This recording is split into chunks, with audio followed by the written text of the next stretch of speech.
This video is sponsored by Monday.com. If you have tuned into my channel at all over the last month, you might have noticed an uptick in uploads. I've managed to double my uploads. You see, I'd been talking about consistency for like 3 straight years, and I realized after a while that I had put an enormous pressure on myself about what my videos should look like, and I had created this like insane quality barrier that was stifling me from creating. For a time there, especially over the winter, I was starting to get really bummed out at the prospect of making a video, and so I would procrastinate so aggressively. It felt terrible. I was in this slump where I couldn't write, I didn't feel like filming, and every time I would look at some video of mine, I would think, why isn't this coming together? Why am I not able to get this done? Exactly 1 month ago, I made a conscious decision that I would sort of go back to my roots of honoring consistency. And so I began having this conversation with myself about how I could make it happen more. How could I ramp up consistency? If you've watched any piece of content about the philosophy behind making YouTube videos, then there are people who fall under the quality camp and the quantity camp. And probably one of the more reliable ways to grow a following, get subscribers, is the quantity camp. You just stand a better chance of your title and thumbnail getting clicked on if you just make a lot of things, because probably if you're actually making some effort, eventually something will fire. But then quality matters too. It is important to not just dish out garbage. You have to like make things with thought and deliberation and style and substance. And so that takes time. That sort of can get in the way of quantity. I was in this phase of being so focused on quality, and I think the quality was there, especially with some of my uploads in the last year. The quality was there. But in order to get to that state of quality, I had fallen into this tremendous state of like mental pressure. And so long story short, I went back to my roots. I decided to make this resolve to myself that once again, as I did when my channel first started, I would make 100 videos in a year. And that's why you might have noticed an uptick in uploads, because I'm just trying to be as creative as possible, focus on making high effort videos with as much dynamism as possible, and yet in doing so, also keep that quality that I've sort of built up for myself, that reputation I've built up around my brand about what you might expect out of a Captain Sinbad video. But in order to pull that off, I've sort of had to relearn the principles of consistency from a few of my favorite books of all time in the personal development space, which are The Slight Edge, The Compound Effect, and Atomic Habits. So in this video, I want to actually share with you what I've done, 8 practices that I've implemented, and sort of a secret 9th practice that I also have in my toolkit that has helped me become much more consistent on YouTube without a drop in quality. And even if you're not a YouTuber, I mean, consistency is one of those things that is the most important thing that you could be implementing outside of utilizing your talent. Consistency can help you overcome so much with whatever you're trying to do, whether it's building a business, making a lot of money, getting a coding job, getting a date, growing a YouTube channel, whatever it is, consistency makes a huge difference. And so here are 8 things that I'm doing to become much more consistent. The first idea is a little etheric, a little philosophical, but it is to understand the power of consistency, like what consistency can actually do for you, why it is so important. The same activities that would take us from failure to survival would also take us from survival to success if we would just keep doing them. And rereading that line made me remember that what made my channel grow initially when I didn't have access to quality was that I kept showing up for work. And so whatever brought me from that state of like mediocrity to where I'm at now, which is like a lucky, fortunate place. If I were to just go back to that and keep pushing forward, then in order for me to get to the next level, I would just have to keep doing the same things. You already know how to do everything it would take to make you an outrageous success. All you have to do is keep doing the things that have gotten you this far. Simple daily disciplines, little productive actions, repeated consistently over time, add up the difference between failure and success. With The Slight Edge, you could be a millionaire, but if you were doing the wrong things, you could lose it all in just a couple of years. And on the other end of that, if you have just a penny, but you're doing the right things to metaphorically double that penny, then in a very short period of time, like maybe a few years, which in the grand scheme of one's life is quite short, you would be extremely wealthy. So consistency in the right directions is insanely powerful. Another example that Darren Hardy mentions in his book, The Compound Effect, is the hypothetical story of 3 guys, one of whom does slightly positive things. One of the guys avoids a bowl of cereal at night. He's cutting 100 calories out of each day and maybe taking a few more steps each day. He also decides to listen to personal development or skill learning books for like an hour a day. Over the course of 2.7 years, this friend is all of a sudden getting promotions. He's lost a ton of weight. He's looking great. The second guy makes slightly negative decisions. He adds in 1 alcoholic drink per day. He decides to watch a cooking show and start cooking like a cheesy casserole every night or some fun dessert, and he doesn't invest in learning. And so the way this narrative plays out, in 2.7 years, he's like gained a lot of weight and he's actually on the cusp of a divorce because of the cascade effect of all that he's done. And the third guy who did neither of those things, neither positive nor negative things, is at the same place, but just slightly worse. And he hasn't overcompensated for the fact that life tends to move in the order of disorder and chaos if you're not like overexerting. So the first principle is that you should understand that consistency is incredibly powerful and you should make consistency one of your great values. Now, one of the things that has helped me become more consistent on top of just understanding the power of consistency is actually implementing a workflow with YouTube. And that has been through Monday.com, who is the sponsor of this video and a huge supporter of the channel. A big part of the reason why I'm able to upload more, but still do, hopefully cool edits. We're in the thick of the Bollywood director series.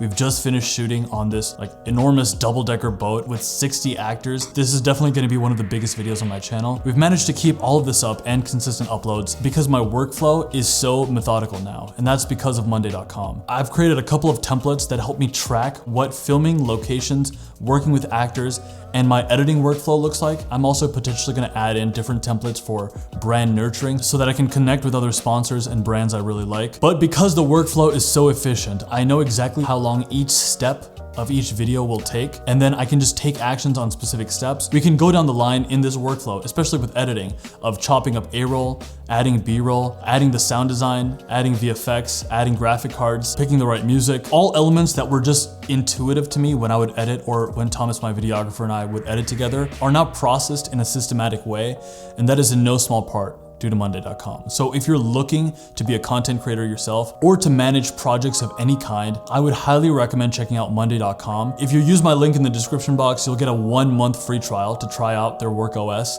and it's been a fantastic experience. Monday.com is a flexible platform where anyone can easily create or customize the solutions their team needs to run any aspect of their work. These efforts help bring flexibility, accountability, focus, and collaboration back into my projects. It's also especially helpful because Thomas could be working remotely and dropping in files for a storyboard or some graphic card that he's working on, and then I can upload the script or my own idea of what kind of shots we're trying to get the next day. We can collaborate with each other remotely as we go into big shoot days. The framework gives the flexibility for every team to execute and manage their marketing strategy and manage resources in a transparent and collaborative way. It's sponsors like Monday.com that help us reinvest in the channel and make some really high effort videos. There's a couple of huge videos coming on the channel, and for these we can thank our sponsors. So thank you Monday.com for sponsoring this video, and thank you all for watching. All right, now on with the rest of the principles. The second idea is to decide on 1 to 3 goals or key result areas that you think would have the biggest impact on your life right now. I don't know if you're like me, but when you're creating like goals for your life, especially if it's like a 1-year, 3-year, 5-year plan, you sort of end up stacking a lot of goals. Not only do I want to make 100 videos on this channel over 1 year, as I said, but I also want to get a pitch meeting at Netflix or Hulu. I just do. It's a big goal, but we just want to get in the room with them just so they can see what we can do. I also want to get up to 185 on the bench. I know those are baby numbers, but that's what I'm going for right now. Shut up. But with whatever situation you're in life right now, there's only a handful of key result areas that might be worth focusing on, skills that would be worth developing. And so you have to figure out for yourself, what are those key result areas? I might have 4 to 5 goals, but my number 1 key result area right now is with the channel, just because it is at a turning point. And if I had to pick a second goal or a key result area, it would be in fitness. But decide on just 1 to 3 key result areas. The third thing then to do would be to decide on the easiest and most worthwhile habit or daily discipline you can attach with that key result area. So this is kind of a tough spot because with YouTube, there's just so much that goes into making a YouTube video. Different days require focus in different categories. So for my YouTube goals, I've just set 1 habit, and that habit is actually just to finish my highlight of the day. And so this captures whatever highlight of the day I have with regard to YouTube that day. Normally it takes around 2 to 3 hours a day, but it ranges between either filming an A-roll, filming a video, which is what life looks like when I'm trying to film a video. Secondly, it could be scripting. That's a huge part of the process. Other aspects of it are spending a whole day thinking about a title and thumbnail that would work, reaching out to actors, reaching out to locations and trying to book them, filming B-roll. There's a lot of variety in this job, and so that 1 habit of just saying highlight of the day for YouTube captures that. Oh, and there's also editing, which is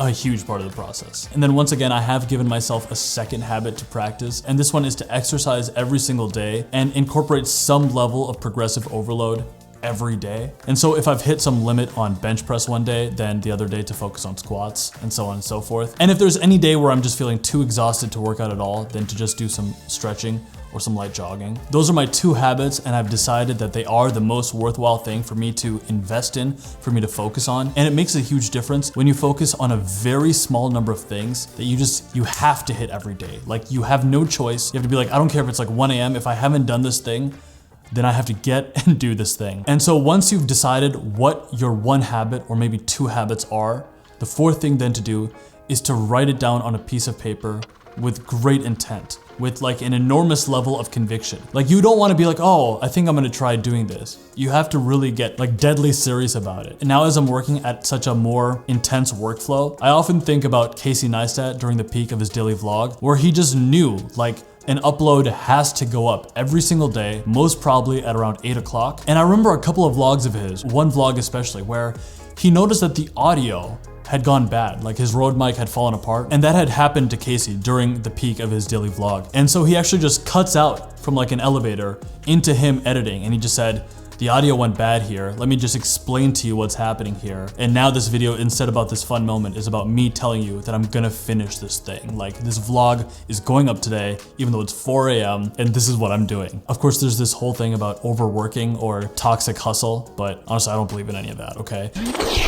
I think it is good to hustle. I think it is good to push. And I actually really love that intensity of just really getting after it. And at least with your 1 or 2 key result areas, just really going for it and saying it has to happen every day. And for some reason, writing it down on a piece of paper gives it some real intense gravitas. Number 5 then is to use a habit tracker. The habit tracker that I love to use, I've actually had it on my phone for like about a year now, but I've been using it with a lot of discipline since 2021, is Productive. This is not sponsored by them, but it's just really simple. There's just 2 things on it every day. And if I finish my highlight of the day, I can just check it off. If I've exercised, I can check it off. And I only have 2 things. And so when I do them, it just gives me a little accolade and it starts building a chain. And my goal is to make a chain go as long as possible. In this regard, it's also helpful to utilize the 2-day rule, which I had learned from Matt D'Avella, which is to say, okay, maybe occasionally you will miss your habit. But then I like this habit tracker also because even if I missed it that day, I have to know that I thought about the habit that day, and then I have to say skip. So I can just swipe left on Productive and say skip. And you don't have to use this app, okay? The app is meaningless. It's really the intent that matters. And there's now a number of habit trackers. There's chains.cc, which I'd used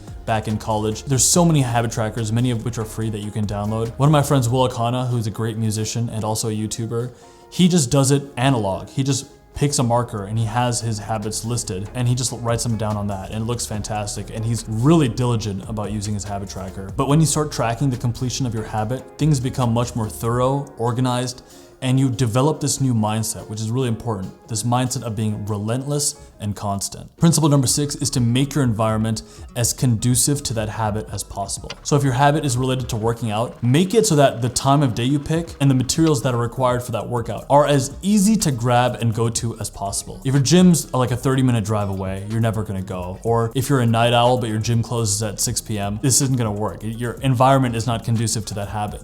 So what you have to do is ask yourself, like, what is going to be most conducive to this habit? And I realize this is sort of a tough principle to talk about because at times people have said change your environment, and I realize there's a level of privilege that comes with saying you should just adjust your environment because, you know, when I was living with 2 other roommates, you know, and they were doing their thing at 9 p.m., or when I was still living with my parents and I, you know, didn't have the money to adjust my room to my liking or something for certain habits, it is much harder to adjust your environment, but it does make a big difference. So no matter what your environment is, there are probably some slight adjustments you can make to it, and you just have to have this conversation with yourself about how can I make my environment more conducive to being on track with these habits. For instance, for me, my habits being completing my highlight of the day and working out every day, I now have my workout clothes right next to my bed. And these days I sometimes work out in the morning, sometimes in the afternoon if I can catch a break between meetings, but I'm already wearing the workout clothes. So I'm wearing the clothes. As soon as I catch that window where I can go exercise, I just get up and go. I don't have to think about it. My phone, my wallet, my keys, the little fob that gets me into my gym, it's always on hand. My gym is like 2 minutes away, and I also have a little setup in my garage, so there's really no excuse for me to not work out on any day. And I've actually made the decision now to overhaul my desk setup because it would make my environment more conducive to completing my highlight of the day. With YouTube and with work, the highlight of my day usually, like 80% of the time, takes place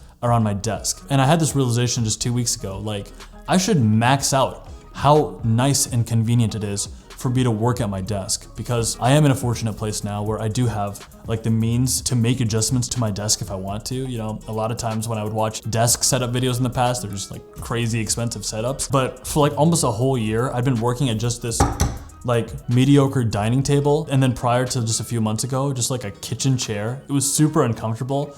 I had like one monitor. It didn't line up with my eyes very well, so I always had this neck strain. And I thought to myself, it makes so much sense to invest in a desk setup that works good. I've been very willing to spend money on cameras and lenses, but the thing that actually helps me the most in my environment, my most immediate workstation, it should look nice. So that setup isn't complete yet, but there will also be a video on my productivity desk setup at some point. Regardless, any new habit has to work inside your life and lifestyle. So principle number 6 is to make your environment as conducive as possible. Number 7 then is to go for a public display of accountability. And this video is a little bit meta because actually this video just serves as my very own public display of accountability. And as someone with a social media presence, it's actually quite easy for me to make a public display of accountability because I can just tell the viewers of this channel, and then at least someone will be like, hey, you missed your upload this week, because I've now made this commitment to upload twice a week. But if you have a group that you're a part of, like a friend group, some message board, a group of friends at work or something, if you made a declaration that, hey, I'm doing this habit and I'm doing it for 90 days or however long you're going for, that actually just motivates you to do the thing so much more because now there's eyeballs kind of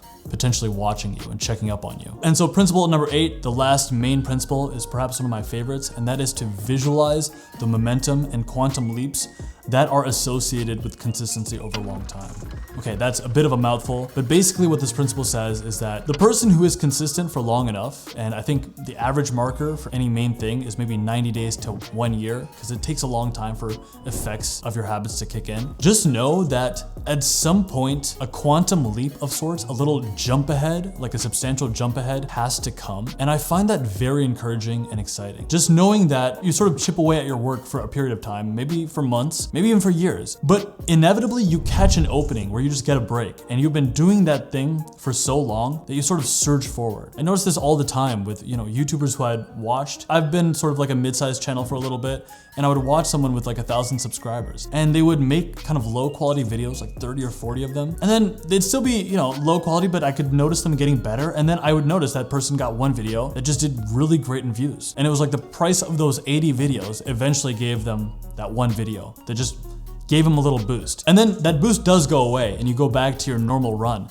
But eventually, if you are consistent, you catch momentum, and it's just this incredible, thrilling, scary experience. And it's definitely worth thinking about regularly. Just thinking about it makes me want to be more consistent. You can anticipate that eventually you do end up getting to a place where you build routines and rhythms into your daily disciplines long enough, you stay in motion long enough, and things just happen. Like the dam bursts, when it rains it pours. There's just so much more excitement and movement towards your goal because you've been consistent for a bit. And you don't know when it's gonna come, but you can trust that it will come at some point, and that motivates me to no end. And then the last little bonus principle is to just have an accountability buddy, which I have tried in the past. It sometimes works, sometimes doesn't, because if that other person isn't doing what you're doing and they're not as intense as you about it, then it kind of falls apart. It's actually your accountability buddy just ends up being a waste of time. But considering Thomas, the guy behind the camera right now, has been working with me for about a year, and we're both equally psycho, just straight up crazy people, the accountability of having him here just makes me need to get things done so much faster, because I know I'll have said something to him and then he'll be going home and thinking, yeah, let's see if he actually does this. So it happens all the time that I feel the pressure of Thomas to get things done, just as he feels the pressure to get a girlfriend as a result of me and my mom. Anyway, that has been this video, how to be extremely, deadly consistent. I hope you enjoy those 8 principles. And for those of us who are willing to visualize the growth and momentum and the quantum leaps that happen with consistency, to have public displays of accountability, to make your environment as conducive as possible, to use habit trackers to write down your habits, and to decide on what your key result areas are, to us I say, greatness is coming. Cheers.